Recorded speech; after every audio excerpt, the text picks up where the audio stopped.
Professor Shanker Dutt.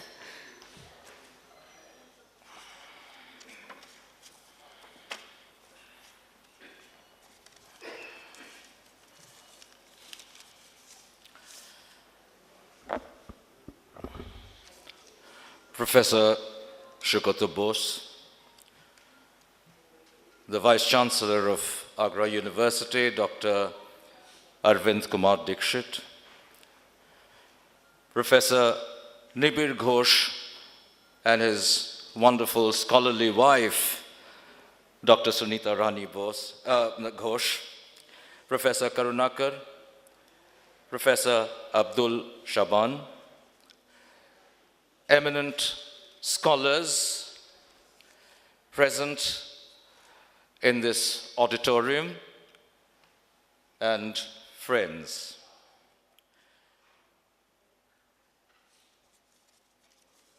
History has many cunning passages, contrived corridors, and issues, deceives with whispering ambitions, guides us by vanities.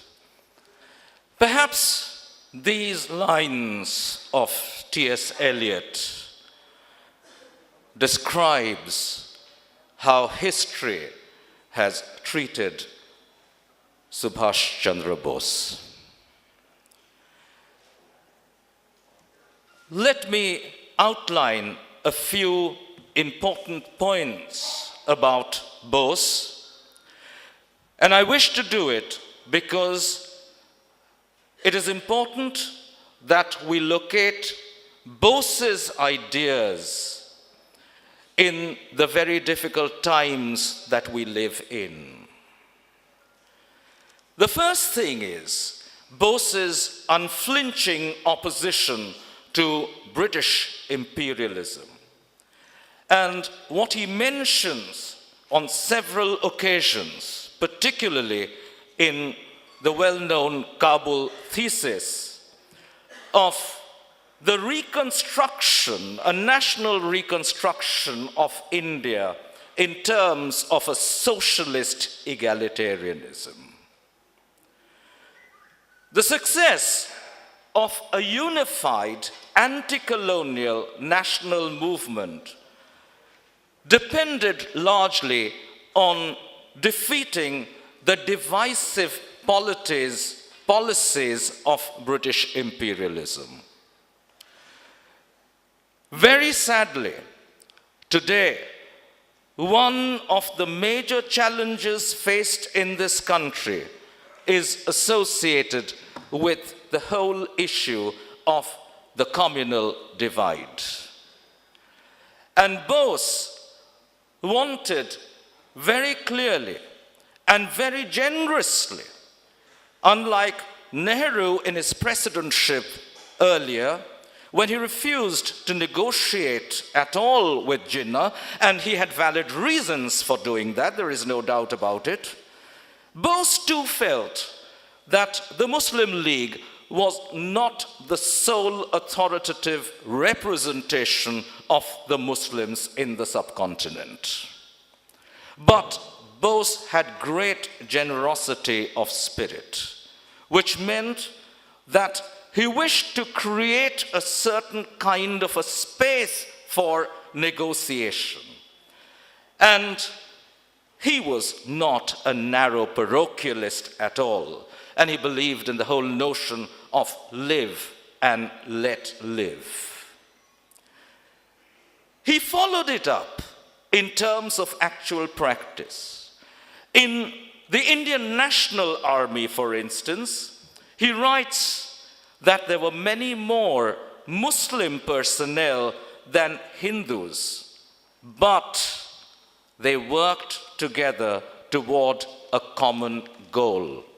The important thing is that possibly the partition of India, which was completely related to this divisive British policy, could not be defeated fully because of a lot of internecine issues that came up within the Congress itself at that point in time.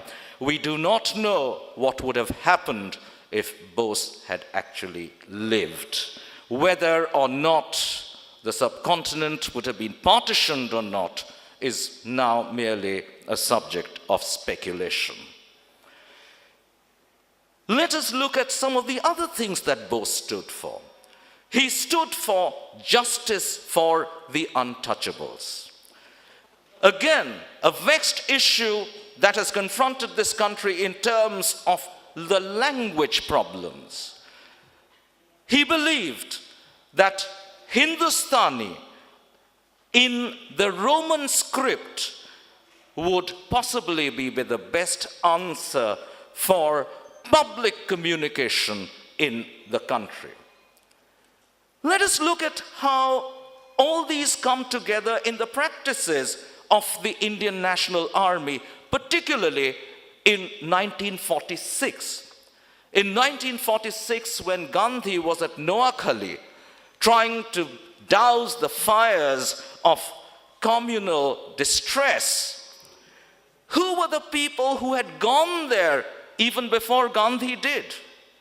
It was Niranjan Singh Gill and Jeevan Singh who provided the assistance to Gandhi in terms of providing not only relief and rehabilitation, taking the victim to various relief camps, and they were erstwhile members of the Indian National Army.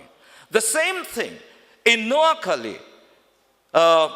Obviously, the Hindus were worst hit. And in Bihar, correspondingly, where the Muslims were largely the victims, there was General Shah Nawaz, who also provided the same kind of relief. And this clearly shows that Bose's army could have been or was envisaged to be the microcosm of an India that might have been. Bose, again, was someone who was unusual for his times because he saw very early the whole issue of population being a burgeoning problem of this country. And he sought control of population.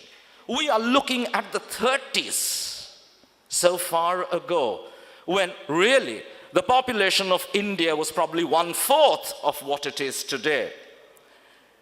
But probably Bose realized, as many of us do today, that if population is not controlled, then the demographic dividend that we speak of as a strength can easily turn into a demographic catastrophe. What did Bose have in mind for India?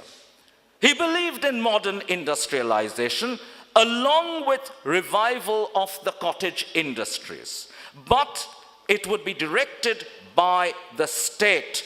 He believed in a socialist reconstruction of the country.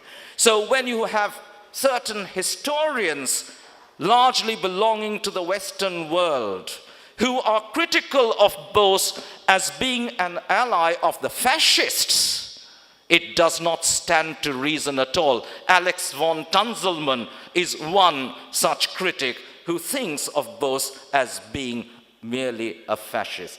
He was not a fascist at all. He believed in India, which was absolutely foremost in his mind. And if one were to look at all the letters that have been released, his letters to his wife, one would recognize that in those very personal correspondences, to him, India came first. Inner party democracy, another very interesting issue. He believed in inner party democracy, that the leaders ought to be elected from below than being thrust from above. This obviously was associated with everything that Bose had to undergo within the context of the Haripura and the Tripuri Congress meets. At that point of time, Gandhi could select that entire Congress working committee.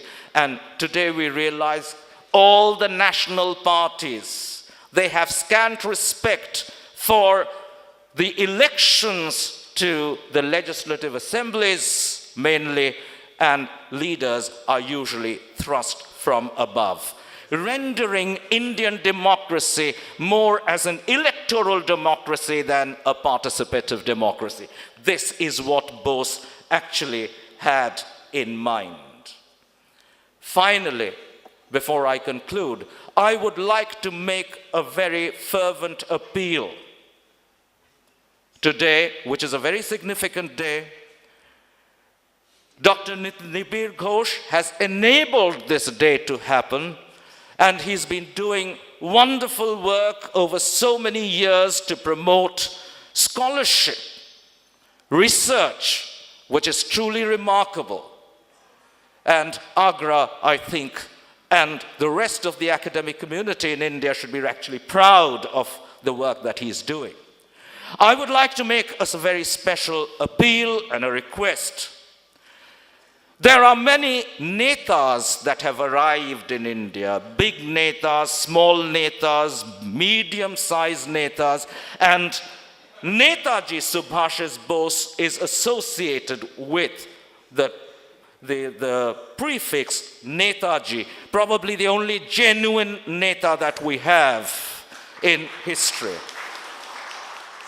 I think the appeal I would like to make is that henceforth he is not given this appellation of Netaji, but as Rabindranath Tagore called him, Deshnayak, Deshnayak Subhash Chandra Bose. My fervent appeal. Thank you very much for your patience.